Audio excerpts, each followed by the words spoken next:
Yo, what's going on, guys? It's DFS Hart, and today I'm breaking down the 12-game NBA slate. Before we get into that, I just want to say welcome to my channel. My name is Hart, and I make daily NBA, NFL, and PGA slate breakdowns on Draftkings, where I go over the best plays of the day and give you some building blocks for your lineup to build around. Make sure to like, subscribe, and hit that notification bell. And I'll just mention, obviously, NFL is winding down. We have one more slate, so I'll be making a showdown slate for NFL when the Super Bowl happens in a few weeks. And then for PGA, I might make a video for the breakdown, for the slate breakdown tomorrow, but I don't know if I'm going to get into that yet. I think I'm just going to leave that for maybe next week or the coming tournaments. But right now it's just going to be NBA daily slate breakdown, so let's get into it, guys. And as I always mention, follow me on Twitter. There's a lot of injury news always happening before the slate locks, so you always got to keep your eye out. And I'll be answering any questions you may have, so follow me at DFS Hart. Now let's go over the spread. It's a huge 12-game slate, so there's a lot to go over. We got the Pistons Cavs 3-point spread, 215 over under. Pacers Hornets 2-point spread, 220 over under. Kings Magic 1.5 spread, 224. Nets Hawks 6.5 spread, 238. Nuggets Heat no spread or over under yet. Lakers 76ers 3.5 spread, 221 over under. Bucks Raptors 7-point spread, 228 over under. Celtics Spurs 4-point spread, 223 over under. Mavs Jazz half-point spread. Or actually, never mind. Don't listen to that. I don't know why they have that. Did I already go over that? No. So sorry about that. I don't know why the Mavs is so weird. They have half-point spread, but that's for the first quarter. So disregard the Mavs. Jazz right now, they don't have anything. Thunder Suns 7.5-point spread, 216 over under.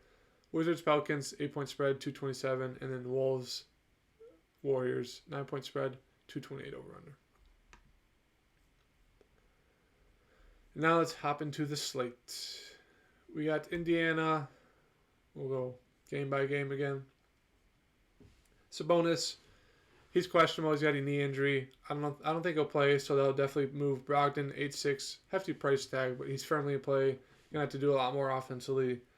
Miles Turner 7-5, same thing, playing huge minutes, has a block upside. Gonna have to do a lot more offensively, so he's a good spot at 7-5. And then we can look to guys like Jeremy Lamb 5-1.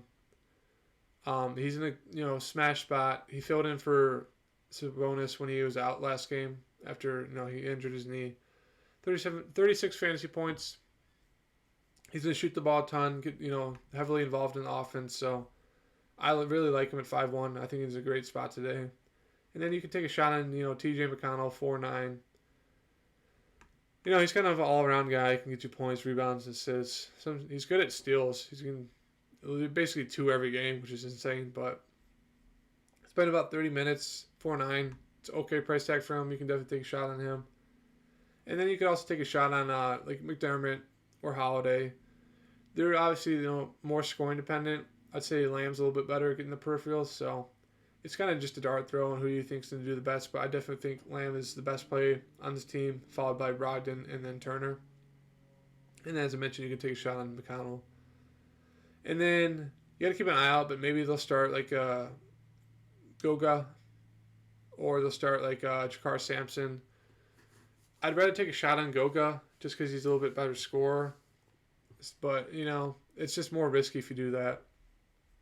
I don't think you get to go there.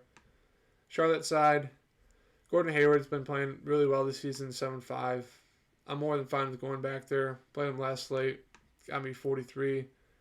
He's in line for huge minutes, huge usage, so I really like him at 7-5. Terry Rozier, Devontae Graham, PJ Washington, all dart throws.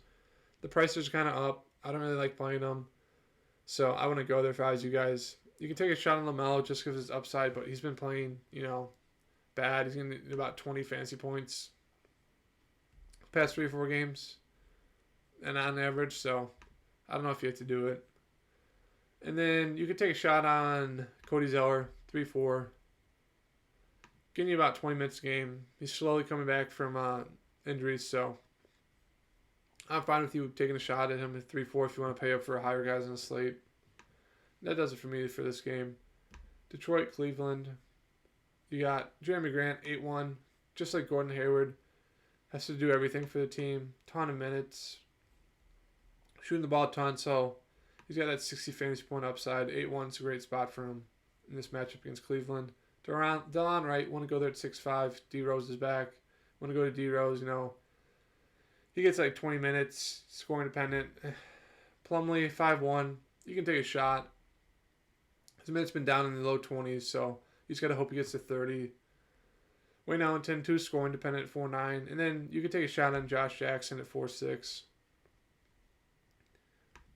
He's usually involved if he's getting the minutes. You just got to hope he's getting more than 20 minutes, but he can get you there, 20s, 30s if he's getting, having a good game. So it's okay. Play at 4-6. I don't think you get to go there. I'd much rather go to the guys on the Cleveland side if you're targeting this game. Drummond, 8-4. His minutes are down. If this was like a month ago, he'd be chalk at like 90% ownership in GPPs at 8-4 against, Detroit. But as we see, his minutes are down, he's not even touching 30 minutes the past 4 games. So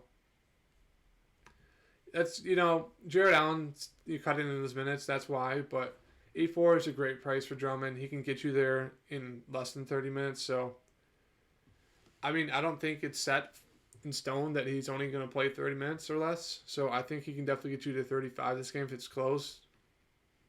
And he's playing well, and he's going to be low owned at 8-4, so I really like him in the spot. Sexton, same thing, 6-6, going to play huge minutes. Score independent, but he can definitely get you 30 or 40 fantasy point upside. So I like him at the spot. Want to go to Osman. Want to go to Jared Allen. And then Darius Garland at 4-6. I think he's in a great spot. He's been coming off the bench. He hasn't gotten close to 20 or 30 minutes yet, but that's because he's coming off an injury. And now he's been doing terrible, but as we saw at the beginning of the season, he's got 50 fantasy point upside. Can get you a bunch of assists if he's hitting a shot. So I think he's firmly in play at 4-6. I know not a lot of people are on him, but I think he's a great play on this side, along with Drummond. Sacramento, De'Aaron Fox, 8-7. So he's priced up. If you want to go there, you can. I don't think I will. It's kind of pricey for Fox. He can get you the 50 fantasy point upside, but he hasn't done it once. You only have to do that 77 when he had his best game, so I don't think you have to do it. You can look to Holmes, 6-6. He's playing huge minutes right now. 42, 35, 37. Can get you points, rebounds, and blocks, so I like him at 6-6. It's a little risky. It's going to be low owned, but in a good matchup against Orlando. Buddy Hield, 2 scoring, independent for me, 6-3. You can take a shot, but same with Harrison Barnes and Bag. All 3 of these guys, I wouldn't feel the best about playing them. The price tags are kind of up there, but they do have that 40 fantasy point upside if they're playing really well. But I just wouldn't expect it. Halliburton, 5-2. I think this is like a Garland play. He's going to get you the minutes. As we saw, he's got that 30, 40 fantasy point upside if he's playing well. They like to play him, so I think he's firmly in play. I played him last slate when no one played him. I was surprised, and he got me 36, so I think he's in line to do the same thing, 30 fantasy point upside. So I really like him at 5-2.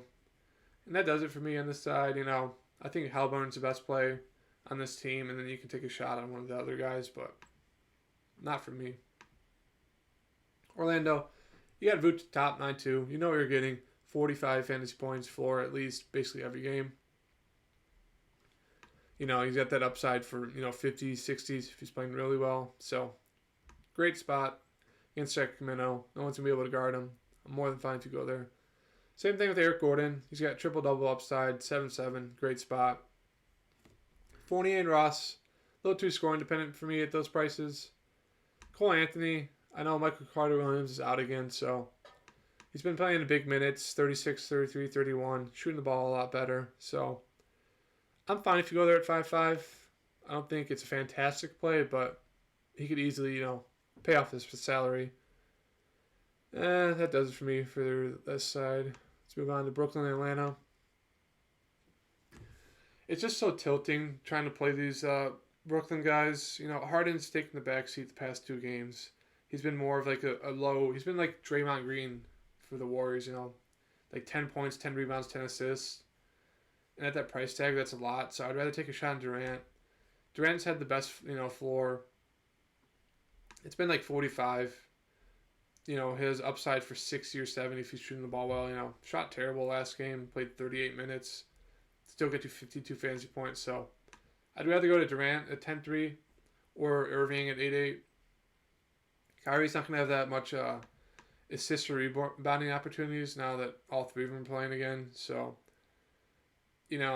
his ceiling is a little bit limited, but he still has that upside. At 8-8, it's a good price, but it's just so hard trying to play 3 superstars. You never know what's going to happen. It's the highest over-under of the slate, so it's definitely a good game to target, but it's just hard knowing who's going to go off. So, Joe Harris, DeAndre Jordan, I want to go there. Other guy you can take a shot on is Jeff Green, 4-8. Not a great price, but he'll be getting you about 25 to 30 minutes, even more if he's playing well. So, as you see, his ceiling is like 30, floor is like 20, so you can go up there if you want. Atlanta, you got Trae Young, 9-2, playing so good. The past, 5 games, excuse me, 51, 56, 66, 55, 50. His price tag's not really moving. I don't know why. So, great spot. Brooklyn doesn't like to play defense. So, target them firmly in play. He'll be popular this game. Capella, injury, possibly. So, if he's playing, I think he's in a great spot. His price tag's come up, but, he's got 20-20 upside with the blocks as well. So, he's firmly in play if he plays. If he's out, that'll make John Collins a lot more viable, 7-7. He'll probably play about 35, 40 minutes. He has 40, 50 fantasy point upside if he's playing well. So definitely look to Collins if Capella's out. Hunter, Herter, that'll make them a little bit more viable. Hunter's a lot safer than Herter. Has that like 30 fantasy point floor. Usually gets you 35, closer to 40. Gallinari, Reddish, and Rondo all are questionable. So, if these guys are all out, definitely pick up one of the wings in Collins and Young. I'd say, it'd be a great game to target just because he's going to play a ton of minutes. Hill might get more runs. Snell might get more run. They're just bad. Not good point per minute fantasy guys. I'd rather take a shot on, like, Okagwu. I mean, he only played, what was it? He started the last game when Capella was out. Only played 16 minutes. I mean, he got you 14 fantasy points. I think he would do a lot better if he came off the bench, and I think that's what they might do this game. So you'll have to just keep an eye out. But this is a great game to target, obviously with the highest over-under of the slate. Denver, Miami. We have Jokic at top, 10-5. You know what you're getting from him. Triple-double upside, huge minutes, so firmly in play. Great spend-up. Murray, 7-1, got ejected last game. I think he's a great play today. People don't like playing him just because of his low floor. But he's got that 40, 50, even 60 fantasy point upside if he's hitting his shots. And at 7-1, that's a great price to take the risk. So, fine if you do that. Michael Porter Jr., 7K. Want to go there. He's a good 6-man, but it just depends on how he's playing. Green, no. Barton, no. Millsap, no. And then I'm fine with you taking a shot on, Monte Morris. He's going to get you about 20 or 30 fantasy points in that range. 25 to 35 minutes, 4-3. It's just kind of like guaranteed floor, so you can go there if you want. Miami, we have Bam at the top, 8-6. Ton of usage with, Butler out and Hero out. But, you got to keep an eye out. If Hero is in, that takes a little bit away from Bam, but I still think he's a good play. If Hero's out again, you can look to Dragic. 6'4", still a good price tag for him. And then Nunn, obviously. But then if, Hero and Dragic are both out, you're definitely going to want to look to Bam at 8-6. His usage will be insane. Nunn at 5'7" will become a great play. He's probably going to play at least 35 minutes. He's been a ton of run lately with those guys out, so firmly played 5-7, even in this matchup. Then you can take a shot on guys like Robinson, Olenek, Iguodala. They're not guaranteed points, but they're definitely good plays if the top two guys are out and Hero Dragic. And then you can take a shot on Gabe Vincent. As we saw earlier, he does have, that high fantasy point upside when he starts or plays a lot, 36, 35 back-to-back games. But, he's a lot more risky at 3-2. You just got to see what happens with the injury news. So, moving on to Los Angeles and Philly. LeBron James, 9-9. You know what you're getting with him, about 35 minutes a game. His minutes have been going up a lot recently, which is nice to see. Before they were, kind of limited to about 35 or less. So, great game last game. Firmly in play at 9-9. Going to be a great game to watch. So, I'm fine if you go there. I'd just much rather go to Anthony Davis at 9K. I don't think he's going to have to guard Embiid, which is a plus. And I don't think Tobias Harris is going to be able to guard him. So, he's a great spot at 9K. The rest of this team, I probably wouldn't touch besides, taking a shot on Caldwell Pope. You just need him to hit his shots. He's going to play about 30 minutes a game, so he has the opportunities. It's just if he gets you there. And then you could always take a shot at Caruso, play about 20 minutes, 25 he's playing well. Has that chance for, 20, 25 fantasy points at 3-4, which is fine. Philly's side, we have Joel Embiid, 9-4, one of his lowest prices of the year. It's going to be a tough matchup, but I think he's firmly in play at this price. He's got easily 20-10 upside every game. Probably going to play about 35 minutes if it's close. Can get you blocks, steals. So, he's at that 60, 70 fantasy point upside if he's playing really well. So, I like him. It's just he's going to be low owned. And if you want to go there, it might be an ugly game, but who knows. I played Ben Simmons at 8-1 last slate. Screwed me over. Had like 30 fouls within the first minute of the game last game. Thus playing 21 minutes and just doing terrible. He's been so bad this year. I don't know. I don't think I'm going to target him. It's a great price tag for him. So if you're someone who likes, target guys who are playing bad, buy low, as I say, Ben Simmons firmly in play. But I just don't think I'm going to do it. Even though he'll probably get like 70 fantasy points this game. Just watch. Tobias Harris, Dartborough. He'll get you the minutes. It's just if he gets you there with points and rebounds. He's always in play at 7-2. It's just never the best price. They kind of keep him up there, but as we know, he could easily get in the 40s and 50s if people are playing bad and they want him to shoot a lot more. So you can go there. And the last guy I look to is Seth Curry, 4-7. He's confirmed playing, so he's a shooter, but he can definitely get you some rebounds and assists. I think he's firmly in play at 4-7. Good spot for him, even though the matchup is tough. Moving on to the second half of the games. We got Milwaukee, Toronto. Giannis at the top, 10-7. You know what you're getting from him. He's like a Jokic, like a Luka. 60, 70 fantasy point upside, triple-double upside, 10-7 more than fine. Even in the spot, Toronto has been guarding him well over the years. So then you can definitely look to Middleton at 8-2 to pick up the slack. He's got that 40 fantasy point floor, basically, 50 upside. So I like him at 8-2. Holiday's in play if you want to go there at 7-4. Not the best price for him, though. And then you can take a shot on, like, Brook Lopez at 5-3. Getting you about 30 minutes a game right now. 35 if it's close and he's playing well. So he'd be okay. Don't know if I'd go there. And that's it on this side. Toronto, you got to watch out for the Siakam news. If he's still out, that gives, more run to Boucher. Powell will get more run. Stanley Johnson's been getting a lot of runs. So you can take a shot on those guys if Siakam's out.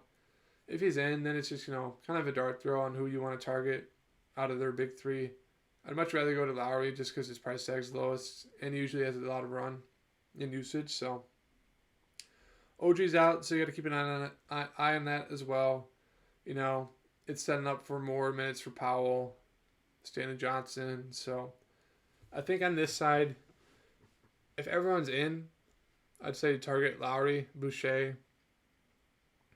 If Siakam's out, Lowry and Boucher, and then maybe you take a Powell or Johnson again. And if both of them are out, you're going to want to look to Lowry, Boucher, Powell, and Johnson. So it's kind of all the same. It's just who you want to play. Obviously, Fred VanVleet is still in play, but I'd much rather get to Kyle Lowry, as I mentioned. Boston, San Antonio. Jason Tatum at the top, 8-7. I think he's a great play. You know, we saw him come back against the Bulls, play 31 minutes, got you 39 fantasy points. It's kind of his ceiling, or not ceiling, his floor. He's got that high 40s, 50 upside. So I really like him in this matchup against the Spurs. Jaylen Brown, same thing. Tatum's like option 1A on the team. Brown's like 1B. So 8-3, his price tag's a little bit up there, but he can always get you there. I'd just much rather go to Tatum or pay down to Kemba at 6-3. If he doesn't have a minutes limit, I think he's the best player of the day. You know, he's got a low floor if he's not hitting his shots, but it's a perfect matchup for him to go off at 6-3. So I really like him. That's about it. On the San Antonio side, you have DeMar DeRozan, 7-1. You know, I don't know why his price tag has come down that much. You know, he's been playing bad, 23, 25, but he has that 40, 50 fantasy point upside if he's playing well. Going to get you usually around 35 minutes plus. It's a close game, so great price tag for him. He's going to be popular, but so be it. Great price. DeJounte Murray, you can take that shot at 6'6". He's got the high upside too. He's probably the second most stable on this team, but you don't have to go there. Then you can take a shot on guys like Keldon Johnson, LaMarcus Aldridge, Patty Mills. They have, 20 to 40 fantasy point upside. Mills is a little less, but it's just, you never know when it's going to happen. So I don't like targeting them. And then same with Lonnie Walker. Playing the minutes, but he's just got to hit his shots. Otherwise, he's not going to get you there. And then Vassell, he's been great value all season. Hovering around, 4K, a little bit less. He's going to get you about, 20, 25 minutes if he's playing well. He's had that, ceiling and floor of about 20 minutes, which is fine. And then can get you closer to 30 if he's hitting his shots. So I like him at 3.9. 1 second.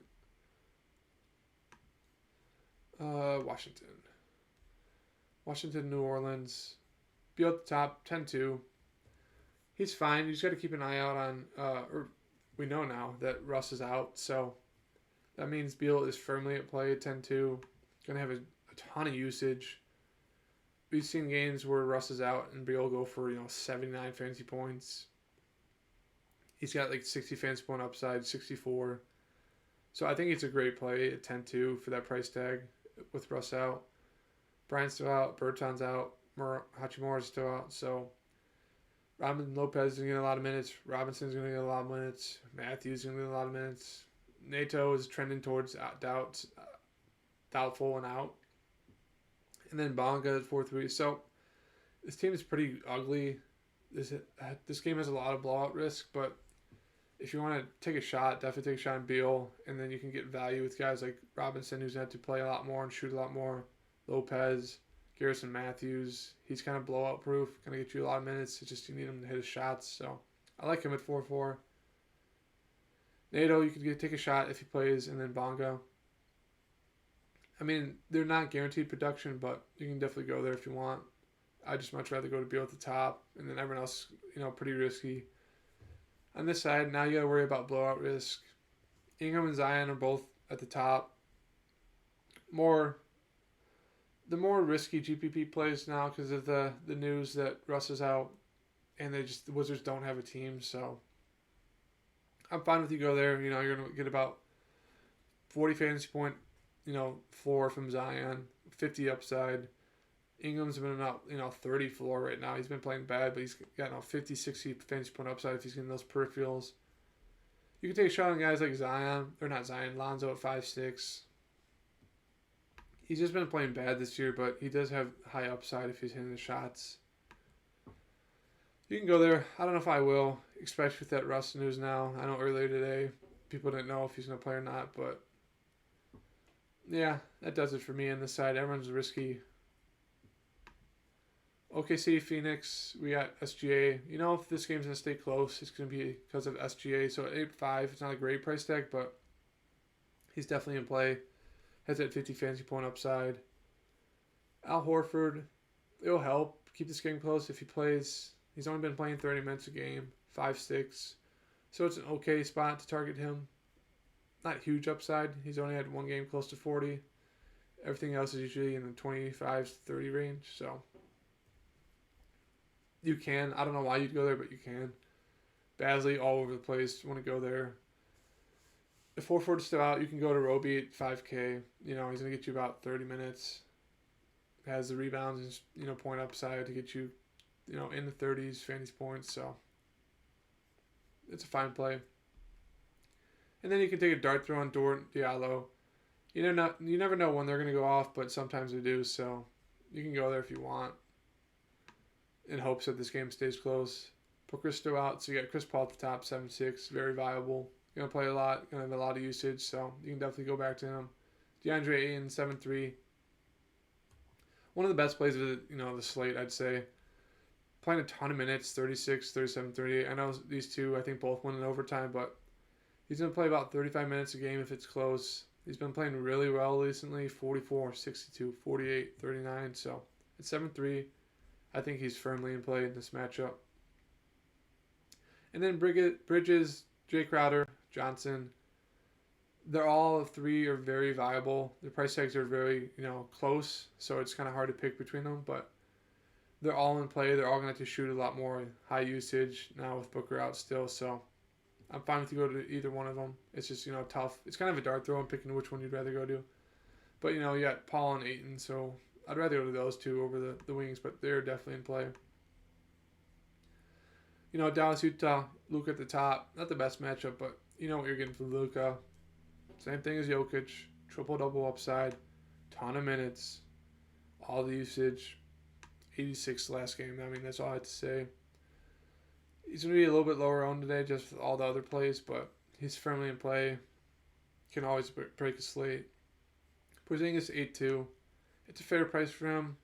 If you want to go there, you can. Going to get you about, 35 minutes a game. Has 50, 60 fantasy point upside, so if you want to go there, fine. Hardaway, not for me. 2-score independent. Richardson, if he plays, it kind of takes away from everyone else. If him and Finney Smith are still out, you can definitely take a shot on James Johnson still, Brunson, and then Trey Burke. They're just more of dart throws. But they will be playing minutes, so you just got to hope they hit their value. Utah side, we know Donovan Mitchell's out with a concussion, so Rudy Gobert, it's a great price for him. His usage is not going to go up a ton, obviously, but he will get a few more looks, so 7-2 is a great price for him. And then same thing for Conley and Clarkson, They're going to have to do a lot more offensively with Mitchell out. It's a decent matchup for them, even though Dallas has been playing well defensively. I think, their price is 6-1-5-9. You can't beat that with Mitchell out. They're going to have high usage. And then I think a sneaky play will be Joe Ingles. We saw before with Mitchell or Conley out last year that Joe Ingles would become like a point forward for them in a lot of games. Now, I don't know if he'll touch 30 minutes, but he'll get close. And him being point forward, he's got 20, 30 fantasy point upside. And at 4-2, that's a great spot. So I definitely keep an eye out for that news, So definitely, look to these top three, Gobert, Conley, and Clarkson. And then if news comes out that Ingles is going to, play and start, I'd lock him in at 4-2. And then Minnesota Golden State, last game of the slate. We got we got Russell, questionable, 8-3. If he plays, it'll be good because this game blew out last game, but it was kind of always within the 15-point range, so it kind of, made Beasley more viable. So you need Russell to help, keep this game in check. So if he's playing 8-3, great price for him. If he's out, look to Beasley again. It's a little risky. 6-7 is a great price, but as we saw, they just can't really compete even with Golden State. They're just bad offensively. Excuse me. Naz Reid, good point per minute guy, 6'1". I just don't know if you have to do it. He's just very foul prone, as we saw. But, he has huge upside if he stays in the game. That's all he has to do, but he just can't seem to do it. So, He's a dart throw. Ricky Rubio, if D'Lo's out, you can go there. 5'4". Great price. But, he's got to hit a shot. He's going to get you rebounds and assists, but you just really need him to hit a shot. And if he's not, he's been shooting terrible this season. Then his upside is very limited, but it's definitely worth the risk at 5'4". And then the rest of the team, Vanderbilt, you can take a shot there. He hasn't gotten 30 minutes yet in the game, so I don't know if I would. Anthony Edwards just not been good this year. If he's shooting well, he's limited to like 30 fantasy points sailing because he doesn't get a lot of peripherals. And then McLaughlin, he's getting about 20, 22 minutes with D'Lo out, so you can definitely take a shot on him at 4K. He's a decent point per minute guy, but if D'Lo's back, I wouldn't take a shot on him. And then Golden State side, you got Steph at the top at 9-3, going to be popular. He's pretty priced down. I don't know why, but he's got 60, 70, 80 fantasy point upside if he's shooting the ball really well. He's kind of been a tad inconsistent this year, but great price for him. I think he's one of the best plays on the slate. Wiggins, you can take a shot. Revenge game. He did well last game, 40 fantasy points, but I don't know if I'm going to go there. Same with Oubre. Draymond Green.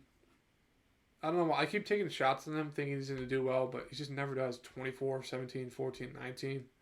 So, it's a good time to buy low on him.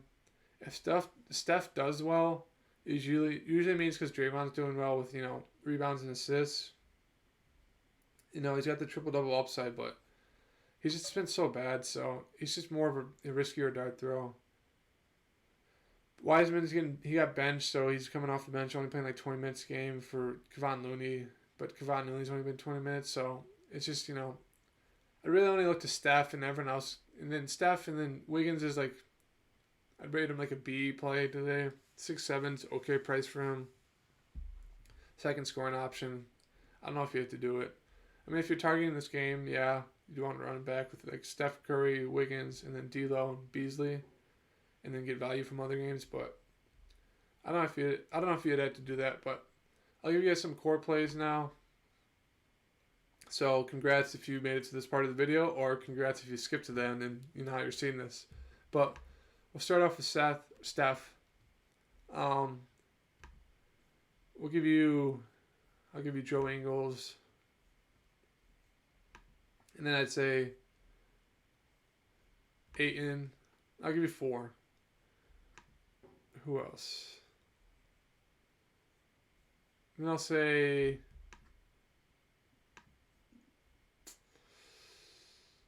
where is he? Jeremy Lamb. So I think these 4 guys are going to be popular, but they're going to be guys you want to play, build around. It leaves you with 6K. You can definitely pay up for another superstar, or you go a little bit more balanced. This slate is so big, and there's going to be so many plays. This, stars and scrubs approach is definitely in play, but I think the best route you want to go is, get as many, 6 to 8K guys as you can in your lineup, and then like a value or two. And then just hope they all have, their, decent floor games, if not ceiling games, because then you can, get everyone going off for about 45 plus fantasy points. So that's the goal. Obviously, you never know with Draftkings and people playing. So I just want to thank you guys for tuning in. Please let me know if you have any, recommendations, any comments, anything you want me to go over, stop going over. So just stuff like that. Follow me on Twitter at DFSHeart. I'll be answering any questions, any injury news and updates you guys may have. So follow me there. I just want to thank you again for tuning in. Please like, subscribe. I'm going to keep pumping out these NBA videos daily, and I'll see you guys tomorrow. So thank you.